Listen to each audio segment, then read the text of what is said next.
Demək, dərsimiz uşaqlar davam edir. Demək, birinci dərsimizin ikinci hissəsi. Biz saf maddələri bəsit və mürəkkəb maddələrə böldük. Bəsit maddələrlə tanış olduq. İndi keçirik mürəkkəb maddələr. Gəlin görək nəyə deyilir mürəkkəb maddələr. Mürəkkəb maddələr müxtəlif növ atomlardan təşkil olunur. Mürəkkəb maddələr, demək 4 sinfi var uşaqlar mürəkkəb maddələrin. Oksidlər, əsaslar, turşular, duzlar. Oksid nədir? Metal və ya qeyri-metallar oksigen birləşir. Yəni bu kimyəvi elementdən ibarət olur. Burada istisna xüsusiyyətləri var. Onu oksidlər dərsində daha geniş öyrənəcək. Demək, iki kimyəvi element bir oksigen görürsə, bunu oksid deyəcək. Əsas nədir? Metallara OH birləşirsə, bu olur əsas. Turşular hidrogen atom və turşu qalğından ibarət olur. Duzlar metal atomu və turşu qalğından ibarət olur. Yəni bunu irəliləyən bölmələrdə daha geniş, daha ətraflı mürəkkəb maddələr haqqında tanış olacaq. Sadəcə olaraq bu gün yadınızda saxlayın ki, mürəkkəb maddə odur ki, artıq orada bir yox, bir neçə kimyəvi element biz görəcəyik. Yəni 2 və ya daha çox olmalıdır. Yəni bunu bu şəkildə yadımızda saxlayırıq. Ancaq tərifi nədir? Müxtəlif növ atomlardan təşkil olunub mürəkkəb maddələr.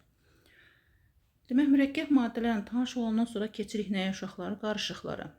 Qarışıqlar da nədir? Qarışıqlar artıq orada 2 və ya daha çox maddə var. Element yox, maddə. Mürəkkəb maddələrdə 2 və ya daha çox kimyəvi element var. Ancaq qarışıqlarda 2 və ya daha çox maddə var. Qarışıqlar iki yerə bölünür. Eyni cinsli və müxtəlif cinsli. Eyni cinsli qarışıqlara homogen, həqiqi məhlullar da deyilir. Müxtəlif cinsli qarışıqlara heterogen də deyilir. Heterogen qarışıqlar.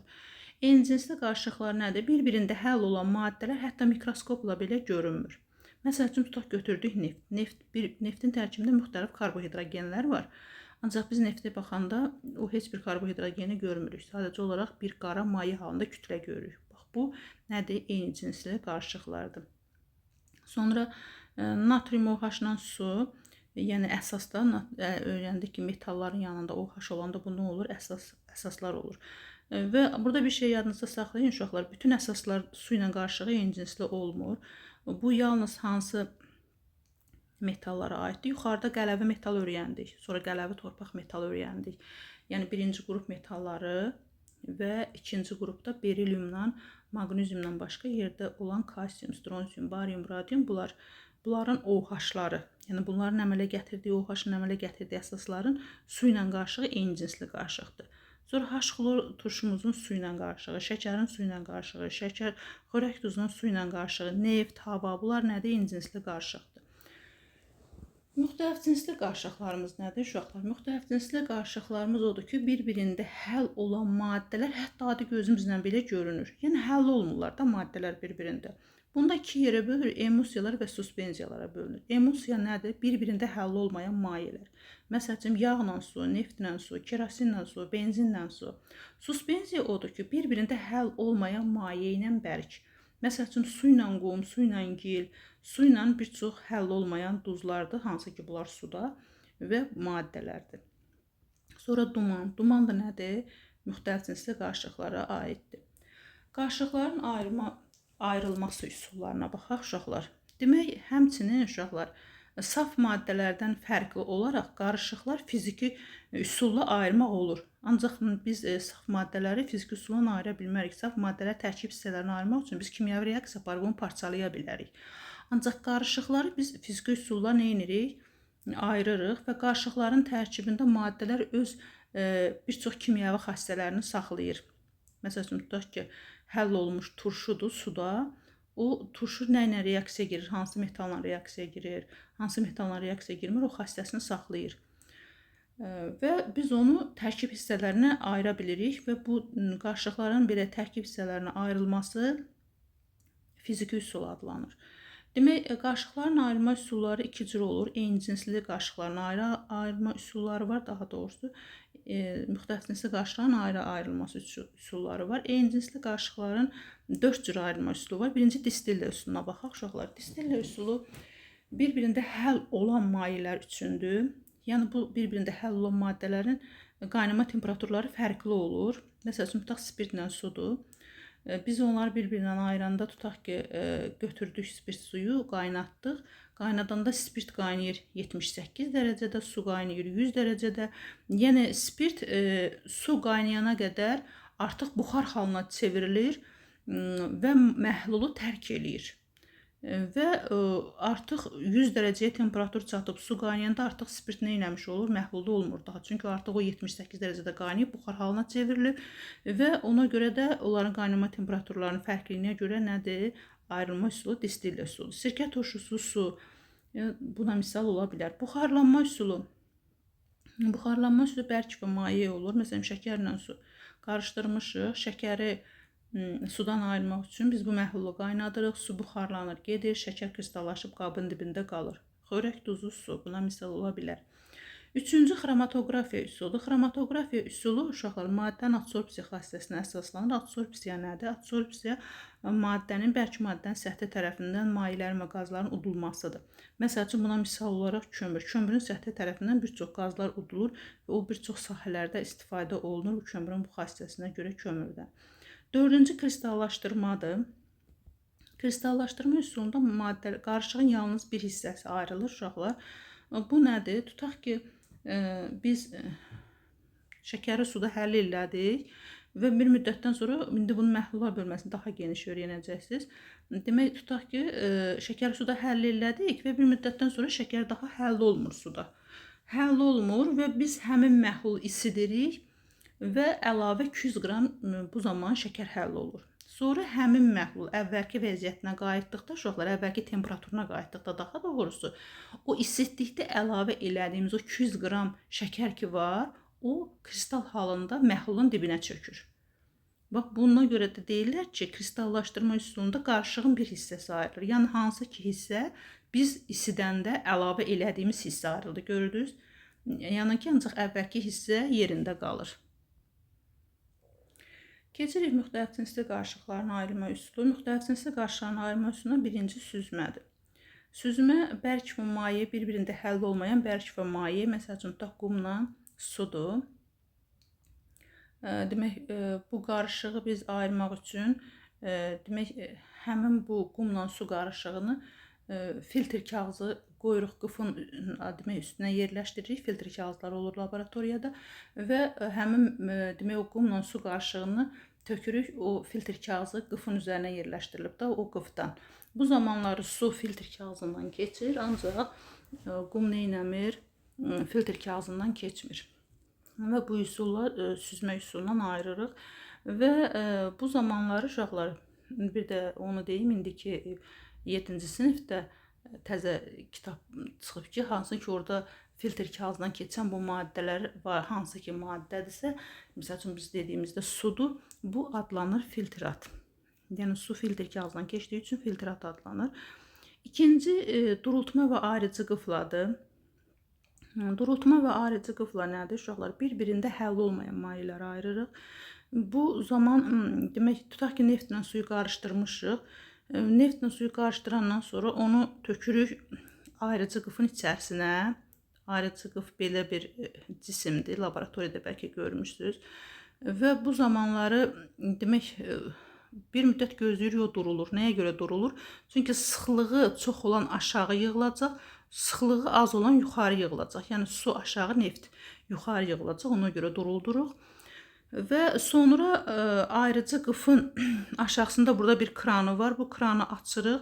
Su gəlib tökülür qabın içərisinə. Neftə gəlib çatanda biz kranı bağlayırıq. Və buna görə deyirlər ki, bir-birində həll olmayan mayeləri nə ilə ayırdıq? Ayrıcı qıfla ayırdıq.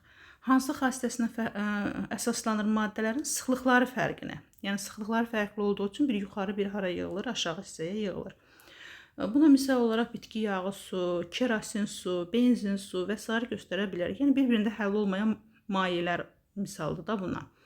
Üçüncü, maqnitlə təsir etmə. Maqnitlə təsir etmə maddələrdən biri mütləq maqnitləşən olmalıdır. Məsəl üçün, dəmirlə kükürt, hər ikisi bərk maddədir. Dəmir burada maqnitləşəndir və biz əgər bu qarışığa maqniti yaxınlaşdırsaq, aydın məsələdir ki, dəmir maqnit tərəfindən cəzb olunub, qarışıq nə edəcək? Tərk edəcəkdir. Sonra gəlirik nəyə? Demək, burada gəlin əmsallarla, indekslərlə tanış olaq. Uşaqlar, əmsal nədir, indeks nədir? Əgər maddənin qarşısında ədəd yazılmışsa, məsələn, burada 3 yazmışam, mən 5 də ola bilər, 7 də ola bilər, bu əmsal adlanır. Əgər kimyəvi elementin sağ tərəfində aşağı hissədə ədədlər isə indeks adlanır. Məsəl üçün, burada hidrogen indeksi 2-dir, oksigen indeksi 1-dir. Ancaq bir indeks nə eləmir? Yazılmır. Və bizə desələr ki, burada su neçə atomdan təşkil olunub? Su 2 atom hidrogendən, 1 atom oksigendən təşkil olunubdur. Və yəni su 3 atomdan təşkil olunub, 2 atom hidrogen, 1 atom oksigen və burada biz 3 əmsal yazdığımıza görə desələr neçə molekul və yaxud neçə mol su var, deyirik 3 mol su var. 5 yazsalar idi, deyəcəyik 5 molekul nə var burada? Su var. Sonra nəyə toxunmaq istəyirəm uşaqlar? Bəzi kimyəvi elementlər var ki, biz onları maddə kimi də yazanda, kimyəvi element kimi də yazırıq. Məsələn, natriumu götürək. Həm maddə kimi biz natrium yazırıq. Məsəl üçün, burada metalların hamısı belədir. Biz onları onların ilə kimyəvi simvolları kimyəvi maddədir. Məsəl üçün, qeyri-metallardan karbonu, silisiumu misal göstərə bilərik. Demək, bax, bu kimyəvi elementləri biz belə yazdıqda, bu həm kimyəvi element, həm kimyəvi işarə, ancaq həm də maddədir. Məsəl üçün, karbon belə C yazmışıq, bu həm kimyəvi element deyə bilərik, buna kimyəvi işarə deyə bilərik, həm də maddə deyə bilərik.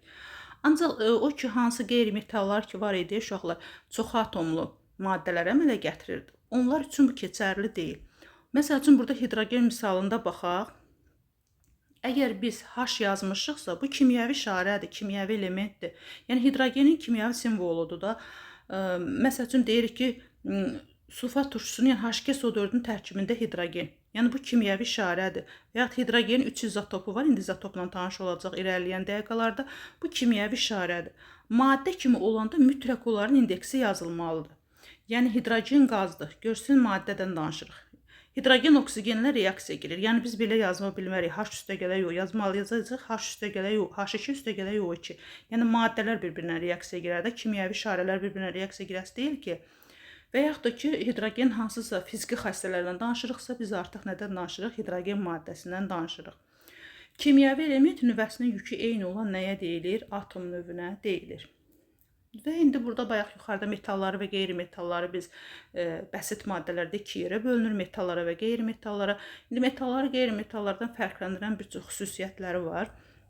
Demək, civədən başqa dedik, hamısı nədir? Bərkdir, plastikdir. Plastik nə deməkdir? Yəni, bizə onlar döyülüb yayıla bilir. Müxtəlif əşyalar düzəldə bilirik ona görə dəmirdən. Elektriki və istiliyi yaxşı keçirirlər. Yəni, qeyri-metallardan da elektriki keçirənlər var, ancaq çox cüzi keçirilir. Ona görə də o da bəziləri.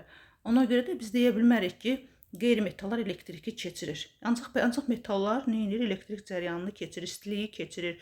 Üzərinə düşən işığı əks elətdirir metallar. Buna metal paraltısı deyirlər. Və nə olur? Bir atomlu olur. Ancaq qeyri-metallar bir atomlu da ola bilir, çox atomlu da ola bilir. İndi uşaqlar, gəlin allotropiya ilə tanış olaq. Görək, allotropiya nədir? Demək, bir maddənin bir neçə bəsit maddə əmələ gətirməsidir allotropiya. Maddənin belə allotropik şəkil dəyişməsi, demək, bu xüsusiyyət maddənin allotropik şəkil dəyişməsi adlanır. Demək, bu nəyə görə əmələ gəlir? Uşaqlar, maddənin belə allotropik şəkil dəyişməsi, o ya kristal qəfəsinin quruluşunun fərqliyinə görə, ya da ki, atom sayına görə, demək, maddələr allotropik şəkil dəyişmə əmələ gətirə bilir. İndi burada bir çox allotropik şəkil dəyişmə əmələ gətirən maddələr verilib ki, hansı ki, onlardan biri karbonda, almaz, qrafit, flörin, karbin şəklində 4 allotropik şəkil dəyişməsi var. Yəni, bunların hamısının tərkibi nədir? C, yəni karbondur. Ancaq kristal qəfəsləri fərqlidir. Yəni, almazın kristal qəfəsi qrafitdən, qrafitinki flörindən, flörinin karbindən fərqlidir. Ona görə də bunların xassələri nə olur? Fərqli olur. Sonra oksigen. Oksigen O2 və O3, yəni 2 atomlu və 3 atomlu nə əmələ gətirir? Allotropik şəkil dəyişmə əmələ gətirir. Bu da atom sayına görə fərqli olur. Yəni, oksigen allotropik şəkil dəyişməsidir. Sonra fosfor, ağ, qara, qırmızı fosfor kimi allotropik şəkil dəyişməsi var. Kükürdün plastik kristallik, silisiumun plastik amorf kimi allotropik nəyi var? Şəkil dəyişməsi var. İndi nə ilə tanış olaq uşaqlar? Atomun tərkibi ilə. Atomun tərkibi, bayaq yuxarıda da dedik, nədən ibarətdir? Nüvədən və nüvənin ətrafında fırlanan nədən ibarətdir? Elektrondan ibarətdir.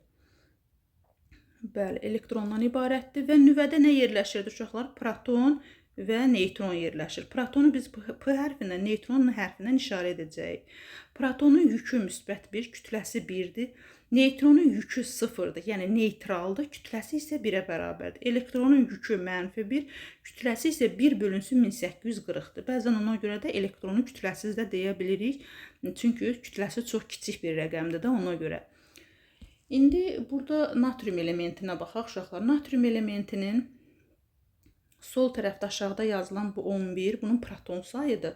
Yuxarıda bu yazdığımız 23 isə bunun nisbi atom kütləsi. Nisbi atom kütləsi nə ilə işarə olunur?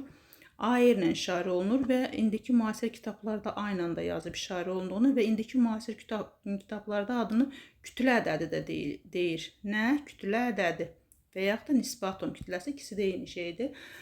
Demək, gəlin görək indi nisbi atom kütləsi nəyə bərabərdir? Nisbi atom kütləsi protonların neytronun cəminə bərabərdir. Yəni nüvədəki zərrəciklərin sayı bizə nəyi verir uşaqlar?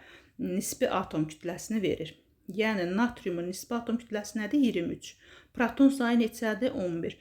Bir də uşaqlar, kimyəvi elementin bu proton sayı, bax, məsəl üçün, natrium üçün bu 11, həm bunun proton sayıdır, həm sıra nömrəsi. Sıra nömrəsi nədir? İndi dövrü qanunu keçəndə görəcəksiniz ki, dövrü cədvəldə natrium 11-ci xananı tutur. Yəni sıra nömrəsi ona görə natriumun nədir? 11-dir.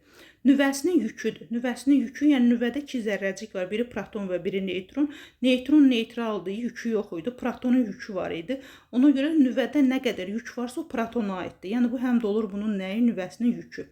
Və əks işarə elektron sayı. Və yadımızda saxlayırıq ki, həmişə protonun sayı neytral atomda nəyin sayına bərabərdir? Elektronun sayına bərabərdir. Yəni kimyəvi elementin 7 dənə protonu varsa, demək 7 dənə elektronu var neytral atomda. Və yaxud da ki 15 protonu varsa 15 dənə nəyi var? Elektronu var. Yəni neytronun sayı bəzən elektronla proton sayına bərabər ola bilir, ancaq ki olmaya da bilir. Ancaq neytral atomda mütləq proton elektronun sayı nə olmalıdır? Bir-birinə bərabər olmalıdır. Və burada biz kütlə də dedik protonla neytron cəminə bərabərdir və bəzən bizə kütlə ədədinin neytronu verir, deyir protonu tapın. Burada primitiv belə bir tənlik çıxır. Yəni kütlə ədədindən neytronu çıxırıq və yaxud da ki neytron tapmaq istəyirsə kütlə ədədindən nəyi çıxırıq? Protonu çıxırıq. Davam edirik izotoplarla uşaqlar. Gəlin görək izotop nədir? İzotop axırı nə hərfindən bitdi? P hərfindən. Demək protonlarının sayı, yəni protonda P hərfindən başladığı üçün belə yadınızda saxlayın. Protonların sayı eyni olan atom növünə izotop deyirik. Hidrogenin 3 izotopu var. 1-də 1, 1-də 2 və 1-də 3 izotopu. Yəni 1-də 1-ə protium, 1-də 2-yə deuterium, 1-də 3-ə də nə deyirik uşaqlar? Tritium deyirik. Bir də izoton var. İzoton axırı nə hərfindən bitdi? N hərfindən. Neytron nə ilə başlayır? N hərfindən. Demək, bu da neytronlarının sayı eyni olan atom növüdür. İndi burada uşaqlar natriumun neytronunu tapaq. Natriumun kütlə ədədi 23-dür. Proton sayı da nəyə bərabərdir? 11-ə. 23-dən 11 çıxdıq, neçə qaldı? 12 neytron. Maqneziumun kütlə ədədi 24-dür. Demək, proton sayı 12-dir. 24-dən 12 çıxdıq, bunun da 12 neytronu qaldı. Yəni bunların neytronları nə oldu? Bir-birinə bərabər oldu. Demək, bunlar nədir? İzotondular. İzobar odur ki, kimyəvi elementlərin kütlə ədədi və yaxud nisbi atom kütləsi bir-birinə bərabər olsun. İzoelektron odur ki, kimyəvi elementlərin elektron sayları nə olur? Eyni olur.